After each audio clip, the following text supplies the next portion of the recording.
இயேசுவின் அன்பு சகோதரமே, ஏப்ரல் மாதம் 4ஆம் நாள் இன்று இயேசுவின் நாமத்தில் உங்களை வாழ்த்துகிறோம். ஆண்டவராகிய இயேசு கிறிஸ்துவின் அருளும் கடவுளின் அன்பும் தூய ஆவியாரின் நட்புறவும் உங்களோடு எந்நாளும் இருந்து பாதுகாப்பதாக. இதோ இன்று நமது தாயாம் திரு அவையோடு இணைந்து நாம் அனைவரும் செவில் நகர புனிதர் இசிட்டோர் என்பவரை நினைவு கூறுகின்றோம். யார் இந்த இசிட்டோர்? அப்படி என்னதான் செய்துவிட்டார் தனது வாழ்க்கையில்? வாருங்கள் பார்ப்போம். புனிதர் இசிட்டோர் ஒரு தலை சிறந்த அறிஞரும் 30 வருடங்களுக்கும் மேலாக செவில் உயர்மறை மாவட்டத்தின் பேராயராக சேவையாற்றியவரும் ஆவார். 19ஆம் நூற்றாண்டின் வரலாற்று ஆசிரியர் மொண்டலேம்பார்ட் என்பவர் இவரை பண்டைய உலகின் இறுதி அறிஞர் என்று போற்றுகிறார். ஸ்பெயின் நாட்டின் கர்டஜெனா என்ற இடத்தில் செவர்னியஸ் மற்றும் தியோடரா ஆகிய பெற்றோருக்கு பிறந்த இசிட்டோர் குறிப்பிடத்தக்க இஸ்பானோ ரோமன் குடும்பங்களைச் சேர்ந்தவர் ஆவார்.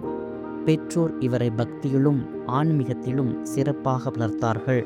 இசிட்டோர் தமது ஆரம்ப கல்வியை செவில் நகரின் பேராலய பள்ளியில் கற்றார். கல்வியில் சிறந்து விளங்கிய இவர் விரைவில் லத்தீன், கிரேக்கம் மற்றும் ஹீப்ரு ஆகிய மொழிகளை கற்றுத் தேர்ந்தார். லத்தீன் மொழியின் வல்லுநர்களில் இவரும் ஒருவராக இருந்தார்.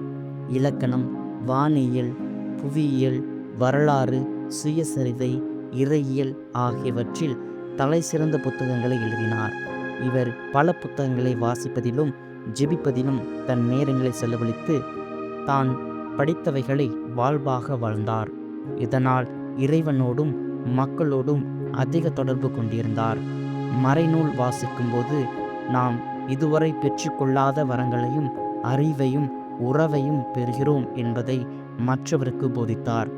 இவரால் திருச்சபையில் பல காரியங்கள் ஒழுங்குபடுத்தப்பட்டது. 200 ஆண்டுகள் ஆரியன கொள்கையை பின்பற்றிய விசிகோதிக் ஆரிய அரச குல வம்சத்தினரை கத்தோலிக்க கிறிஸ்தவர்களாக முற்றிலும் மனமாற்றினார்.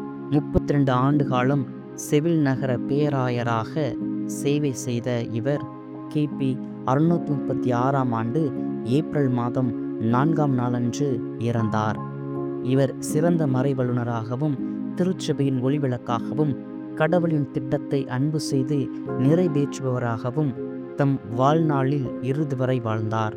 ஜெபத்தின் வழியாக நாம் கற்காததெல்லாம் கற்றுக்கொள்கிறோம் என்பதை இவ்வுலக மக்களுக்கு வலியுறுத்தி சென்றார். அப்படிப்பட்ட இப்புனிதரை கொண்டாடும் நாமும் இவரை போல் அறிவிலும் ஞானத்திலும் சிறந்து விளங்குபவர்களாக வாழ இப்புனிதரின் பரிந்துரை ஜெபத்தினை நாடி நாள்தோறும் நன்மை செய்வோம், இறையாசீர் பெறுவோம். மேலும் மீண்டும் நாளை ஒரு புனிதரின் வரலாற்று பாதையில் சந்திப்போம். கடவுள் இன்றும்